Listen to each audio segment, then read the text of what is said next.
all kinds of situations that we find ourselves in where we feel far away. Maybe it's because we made some really terrible decisions, and we find ourselves in this place where we're like, where in the world am I, and how do I understand who God is in the midst of this? Other times, there are things outside of our control. I mean, we see just circumstances that are beyond us.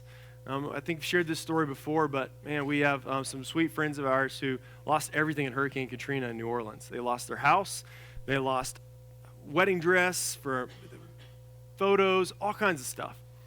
And God used that situation in their life to bring them to a relationship with himself.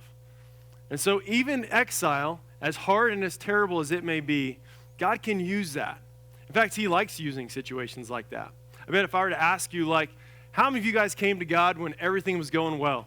You know, the big lottery jackpot struck this week, and some guy in South Carolina got to bring home close to $1 billion. It wasn't me, by the way, or my family in South Carolina.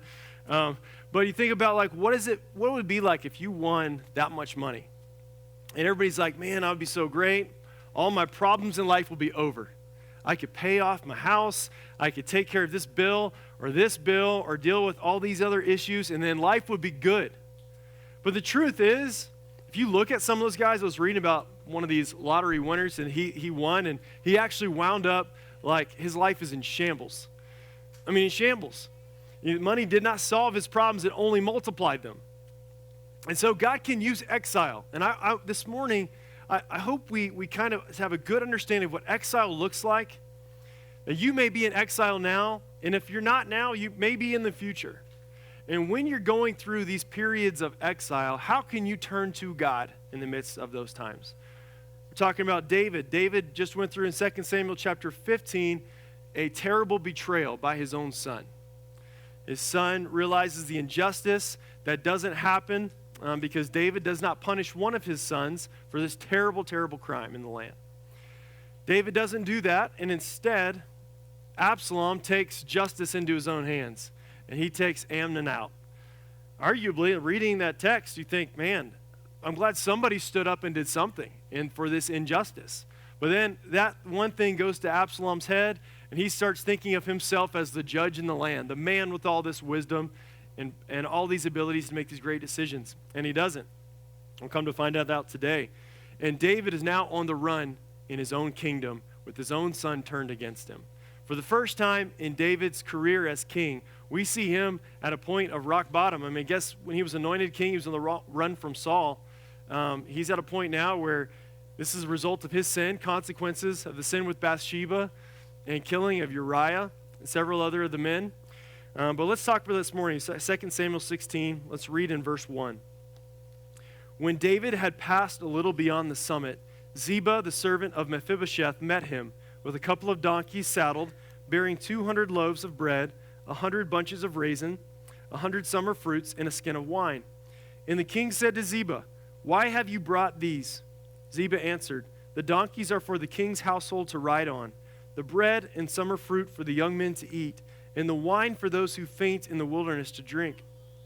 And the king said, "And where is your master's son?" Ziba said to the king, "Behold, he remains in Jerusalem, for he said, 'Today the house of Israel will give me back the kingdom of my father.'" Then the king said to Ziba, "Behold, all that belonged to Mephibosheth is now yours." And Ziba said, "I pay homage. Let me ever find favor in your sight, my lord the king." When King David came to Bahurim, there came out a man of the family of the house of Saul, whose name was Shimei, the son of Gera. And as he came, he cursed continually. And he threw stones at David and at all the servants of King David. And all the people and all the mighty men were on his right hand and on the left. And Shimei said as he cursed, get out, you man of blood, you worthless man. The Lord has avenged on you all the blood of the house of Saul, in whose place you have reigned. And the Lord has given the kingdom into the hand of your son Absalom. See, the evil is on you, for you are a man of blood." Then Abishai, the son of Zeruiah, said to the king, "Why should this dead dog curse my lord the king? Let me go over and take off his head." But the king said, "What have I to do with you, you son of Zeruiah? If he is cursing because the Lord has said to him, 'Curse David,' who then shall say, 'Why have you done so?'" And David said to Abishai and to all his servants, "Behold, my own son seeks my life. How much more now may this Benjaminite? Leave him alone and let him curse, for the Lord has told him to. It may be that the Lord will look on the wrong done to me, and that the Lord will repay me with good for his cursing today." So David and his men went on the road, while Shimei went along on the hillside opposite him, and cursed as he went, and threw stones at him and flung dust. And the king and all the people who were with him arrived weary at the Jordan, and there he refreshed himself. Now Absalom and all the people, the men of Israel, came to Jerusalem, and Ahithophel with him. And when Hushai the Archite, David's friend, came to Absalom, Hushai saying to Absalom, "Long live the king, long live the king." And Absalom said to Hushai, "Is this your loyalty to your friend? Why did you not go with your friend?" And Hushai said to Absalom, "No, for whom the Lord and this people and all the men of Israel have chosen, his I will be, and with him I will remain. And again, whom should I serve? Should it not be his son? As I have served your father, so will I serve you." Then Absalom said to Ahithophel, "Get your counsel. What shall we do?" Ahithophel said to Absalom, "Go to your father's concubines, whom he has left to keep the house, and all Israel will hear that you have made yourself a stench to your father, and the hands of all who are with you will be strengthened." So they pitched a tent for Absalom on the roof, and Absalom went into his father's concubines in the sight of all Israel. Now in those days the counsel that Ahithophel gave was as if one consulted the word of God. So was all the counsel that Ahithophel esteemed, both by David and by Absalom. So again, just some context here of what's going on. It's a lot in this passage, but David's on the run. He's running for his life. They got out of Jerusalem, as a bloodless coup, taking over in Jerusalem. And this first section here, we see this terrible pain of betrayal and the joy of friendship. Pain of betrayal and joy of friendship. Verse 1. When David had passed a little beyond the summit, Ziba, the servant of Mephibosheth, met him with a couple of donkeys saddled, bearing 200 loaves of bread, 100 bunches of raisins, 100 summer fruits, and a skin of wine. So if you remember back several chapters in Samuel, there's this guy named Mephibosheth, and he is grandson of Saul. He's actually son of Jonathan. And David felt compassion because of his friend Jonathan, who had died, even though he was the son of Saul, and he wanted to show grace and mercy to the house of Saul, to the house of Jonathan specifically. So what he does is Mephibosheth is lame at his feet, and he brings Mephibosheth, and he takes him, he says, I want you to eat at my table. I want you to have all this stuff that was once your father's, and I'm going to give this to you out of the graciousness of just because of who your dad is, and I want to show you this grace. And we see just a glimmer of the gospel there and the grace that God shows us in what we don't deserve. So David does this. He shows this to Mephibosheth. Ziba is Mephibosheth's servant. This is a guy who is kind of taking the affairs of him, and he's helping him out with what's going on the day in and day out of what happens in that house. He comes across this guy Ziba. David does, and his men. They've been traveling through the desert.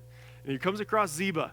And Ziba's got this bunch of donkeys. He's got a bunch of food, and he's like, man, I've got these for you, David. He had to be waiting there, like knowing David had left Jerusalem, come out with all this provision, say basically, here you go. I want to give you this stuff.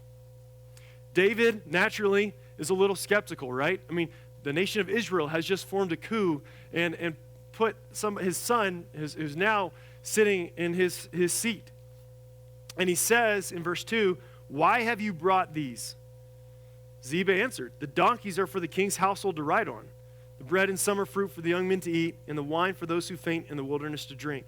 Verse 3, and the king said, "And where is your master's son?" He's talking about Mephibosheth here, who David had, again, lavished so much kindness on.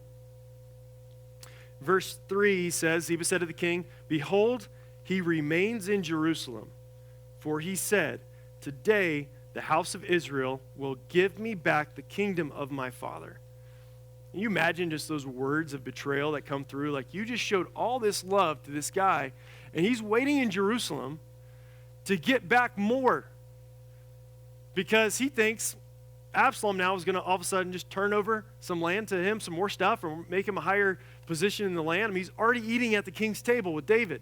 He's already been shown so much grace by David, when David really had the right. And again, if you were in that day and age in the ancient Near East, what you did with an enemy in an enemy's family is you destroyed everybody. David does not do that. That's why you see this guy Shimei show up a little bit later. That's why we even have this guy Mephibosheth that's here. He doesn't destroy them. He shows grace. He shows mercy. Verse 4, then the king said to Ziba, behold, all that belonged to Mephibosheth is now yours. And Ziba said, I pay homage, let me ever find favor in your sight, my lord the king. So David looks at Ziba and says, everything that he once had is now yours. You've got it.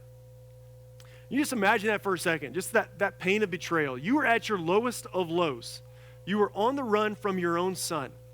And here is a guy that you showed so much grace and mercy to who has now betrayed you.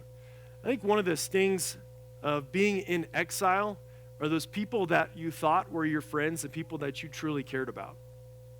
People that you thought would have your back when times got tough.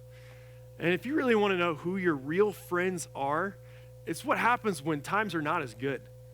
You know, when it's really rough, are they with you? Are they behind you? Are they supporting you? Man, are they trying to encourage you to follow Christ? You know, even though it may be absolutely terrible, who's with you? Who's with you? When people start leaving you, when exile happens, they're not your real friends. They're not true friends. And I think even in this, Ziba, right, he's just a servant.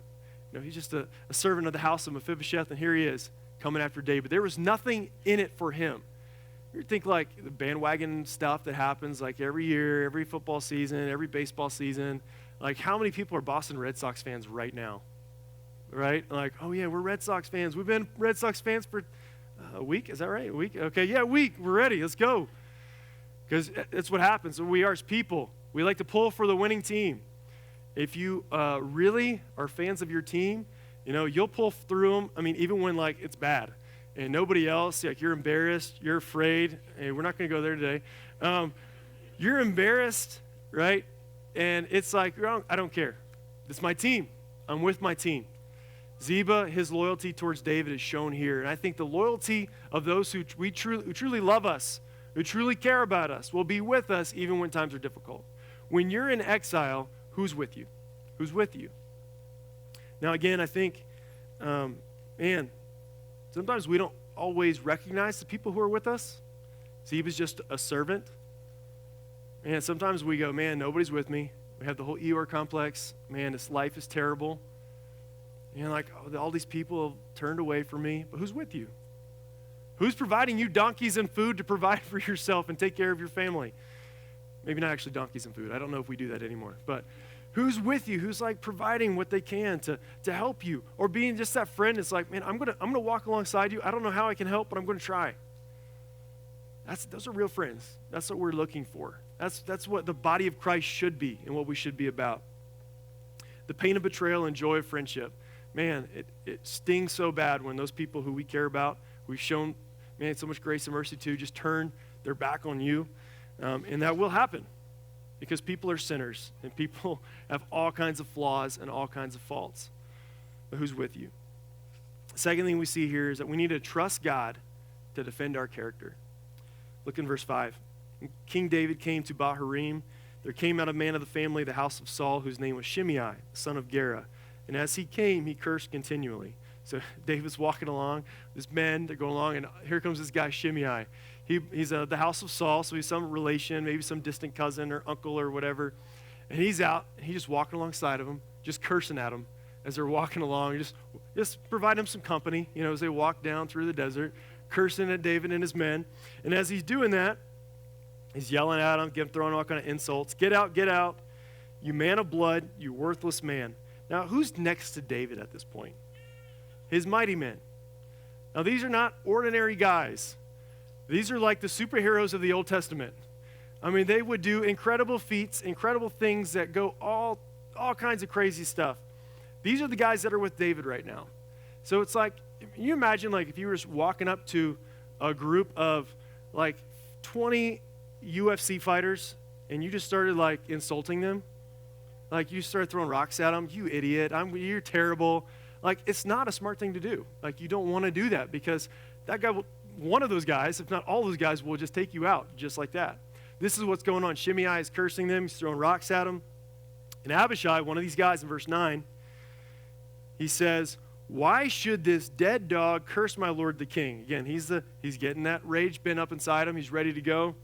Let me go over and take off his head. He's like, I could take off his head. Let's just be done with this guy. It'll be real quick. One swing up, we're done. We don't have to deal with this any longer.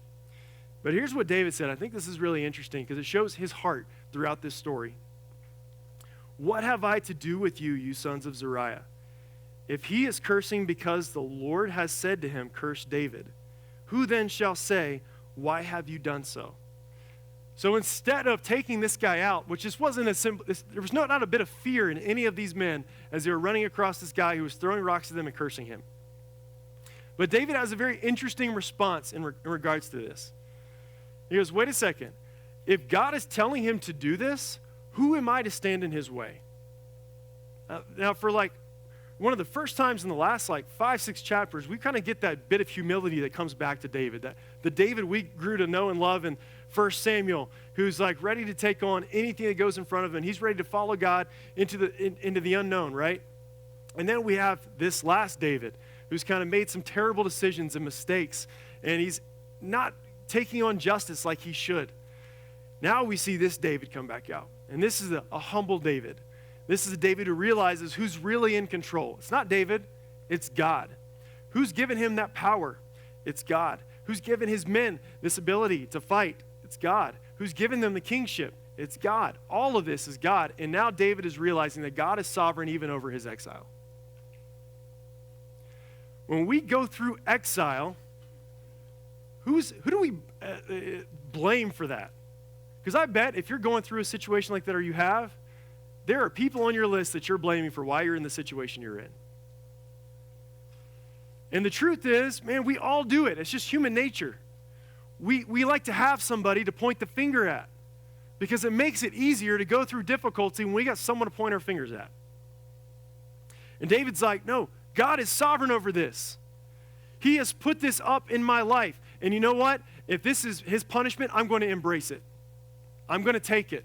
And if I have to deal with this annoying guy over here cursing at me and throwing rocks at me, I'm going to do it. Because this is God's plan. And then he says, verse 11, it's kind of a sad verse, but he says, and David said to Abishai and to all servants, behold, my own son seeks my life. How much more now may this Benjaminite? I mean, if my own son seeks my life, you think, and I haven't gone after him, how do I care about this guy over here? I don't care. How it's like the ultimate act of betrayal. Your son betrays you. And again, we read the last couple chapters. I mean, it seems like David had, if anything, maybe his family was somewhat of an idol. He doesn't act injustice upon his son Amnon when he should have, because he loves his family. Maybe exalted them above the law of God. To this point where now he's like, man, I'm at the lowest of low. My son has betrayed me. I mean, how much lower can you get? I can imagine if that ever happened. Kids leave you, betray you, they hurt you. And some of you guys, maybe you've walked through family struggles and strife in that way where family has betrayed and they've left, and maybe some of it was bad decisions on your part, maybe it wasn't. But whatever reasons that were there, it still hurts. It's painful. David's going through that pain. We see his humanity here. Verse 12, it may be that the Lord will look on the wrong done to me, and the Lord will repay me with good for his cursing today. David says, you know what? Here's how I'm going to take this whole situation. God is just. He knows what's right. He knows what's good. I'm just trusting God that God's going to deliver justice here. And if he does, great. If not, I'm just trusting God that he knows better than I do. You know, a lot of times when we look at these situations, we go, God, if I could control this situation the way I wanted to, we would start moving the chess pieces around and we would fix it the way we would think would be best for us. But the truth is we don't know what's going to be best for us. We really don't. Again, going back to exile, some of the best things come from bad situations. God uses those as a refining fire to pull out of us imperfections and show us and reveal to us all our flaws and failings so that we depend upon a righteous and good and sovereign God. He points us back to himself. He uses those situations to do that, but we wouldn't ask to go through those situations. I wouldn't ask for my daughter to have spina bifida, to be honest. I've asked that God would take that away. I have many, many, many, many, many times. But I can tell you over the last 6 months, I don't see how God in a care for his love for his children, for us, this love that I have for my kids. And I've learned what that looks like through this situation. I've learned what it means to depend upon Jesus for everything. Because something like that brings you to your knees. And there's many things that we go through that bring us to our knees. We wouldn't ask for it. But man, God brings a lot of good from it. A lot of good from it. In this situation, we see Shimei, who keeps, again, cursing him. David's like, you know what? I'm going to trust God in this. And I think one of the hard parts in things like Exile is just our own character. We want our own name, our honor. Honor is a big thing with us. We want people to respect us and think that we're good and that we have intrinsic value and ability, and we do in Christ, but we need to make sure we understand there's nothing good in and of ourselves. The good that we are is because of the good that Christ has made in us. Several years ago, there was a situation that came up, and it was a pretty tough one, and there was a lot of rumors that were going on, swirling on about myself, and I'm hearing these things, and I'm like, I need to set the record straight. These are just straight up lies. They're straight up lies, and again, not exactly sure how they all got started or who's hearing and who's not hearing and how this is happening, but you're like, man, I want to fix this. I want to fix this. And I remember in that moment where I'm just like, you know what? That's not my job. My job is just to be faithful to follow Jesus wherever he has called me to and let all that stuff play out however it's going to play out. I don't need to be in the middle of all that. And I think a lot of times we want to try to fix it because our character is more important than God's character. Like we want more respect for ourselves, but we don't respect God at all. And I think in that's the only person in our lives that we should care about what they think of us is God. And here's the beauty of the gospel. God says, you're a sinner, you're an enemy of my throne, and I'm going to come after you and make you one of my children.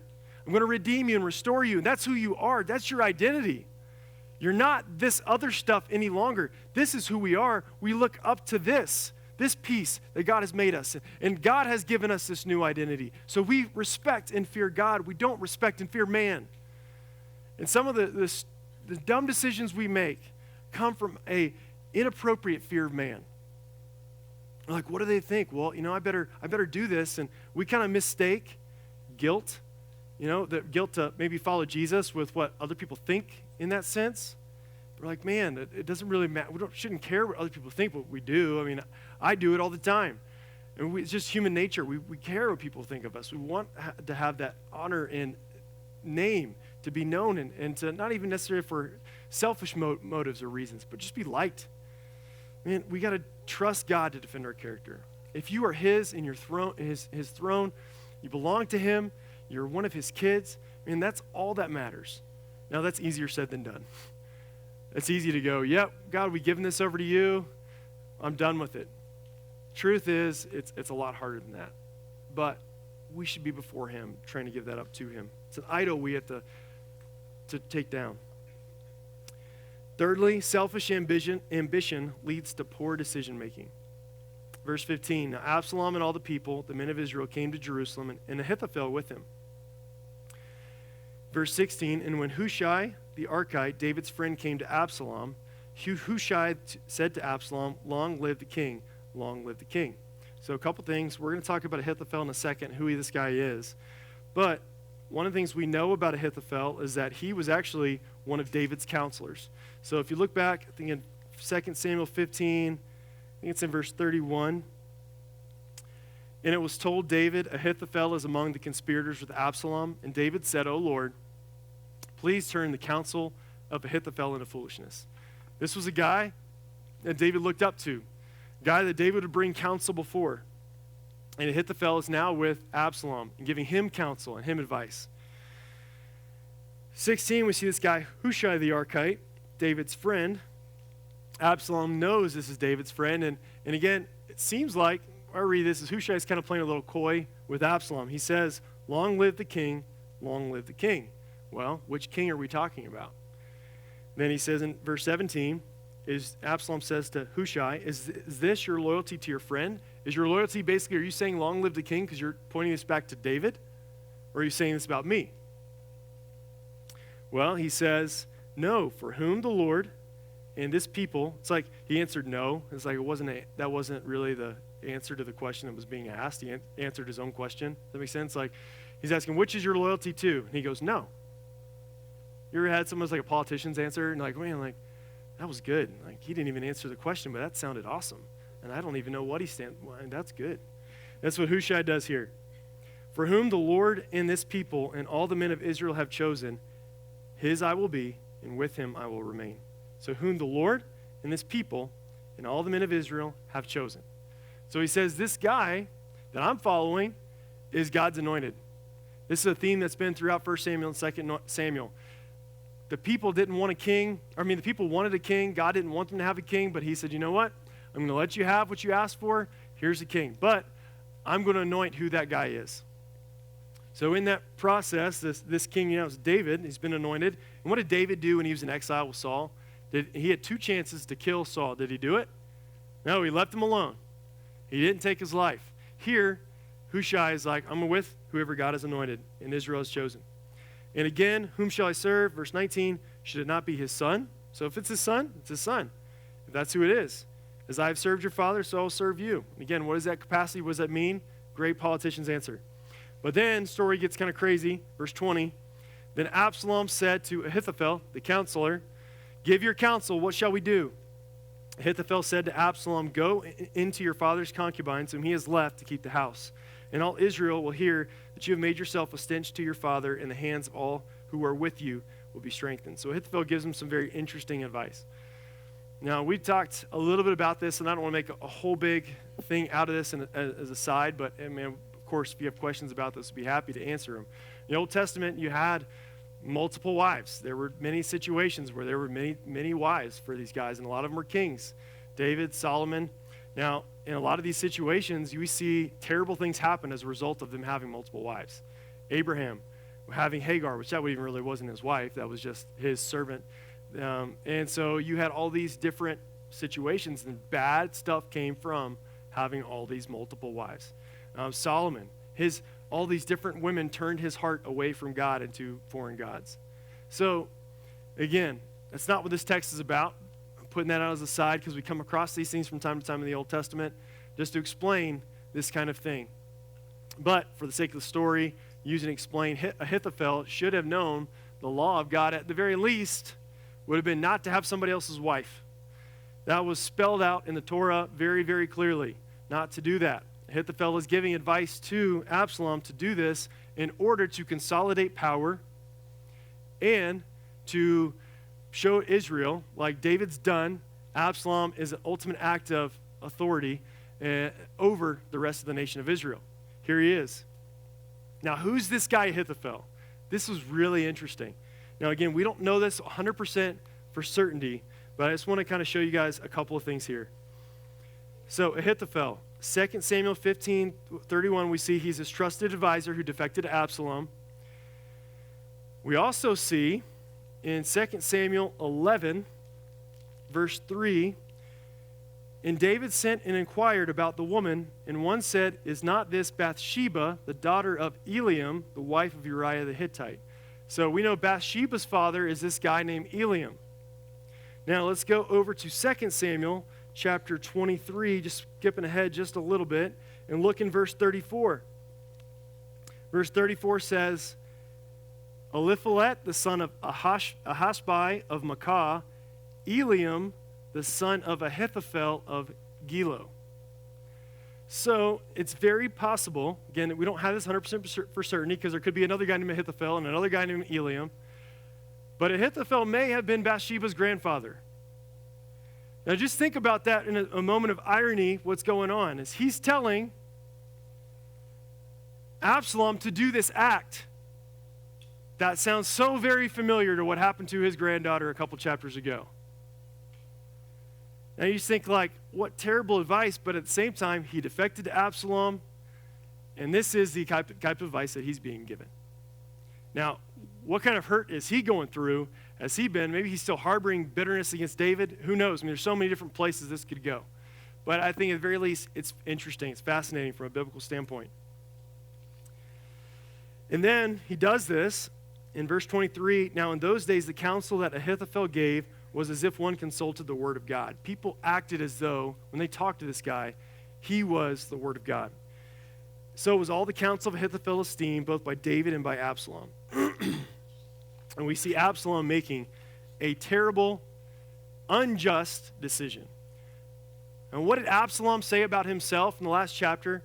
He's looking out, he's meeting guys in the street, and he goes to the gates, and people are coming up to Absalom saying, can you help us deal with these matters of justice and injustice? And Absalom says, yes, I will help you. I will work out this justice and injustice. You've come to the wise counselor. I'm going to put this before you. And as he's doing that, his head's getting bigger and bigger and bigger because people are coming to him and not coming to David. And the Bible said Absalom stole the hearts of the people. So now Absalom has taken the hearts of the people. They're all turning to him, looking for justice. And here is Absalom making a terrible decision again. Again, when we look at people, human beings are just that. They're human beings. We are flawed. We are flawed. We are flawed. Every time I see in the media that we're waiting for our next great leader to take over and show us and correct all the wrongs that are wrong in this world, I'm going, we're putting our trust in the wrong things. We're always going back to people, as if people can save us, as if people can redeem us, as if people have the ability to make perfectly just decisions. They don't. You and I don't. And a lot of times we think we're the gods of our own kingdoms, that we have some kind of above godly this view and power that we can do something that God can. And only God has that kind of power. Only God has that kind of justice and that kind of ability. He's perfectly just in everything that he does. And he wants us, he's doing all this so that all this points back to him. And we see in Absalom the selfish ambition that grew up in him has led to poor decision making. And if we're not careful, our selfish ambitions can lead to poor decision making in our own selves. When we start thinking of ourselves better than what we are, greater than who we are, we start to do some bad things, some terrible things. When we're blinded by selfish ambition, we look to pragmatic guidance instead of spiritual leadership. We think about, how do I make this thing work the best way possible? Absalom looks at consolidating power in a worldly sense. He does that. We look at all kinds of things to make our lives better. We pursue materialism. We pursue the people thinking and liking us, thinking that we're great.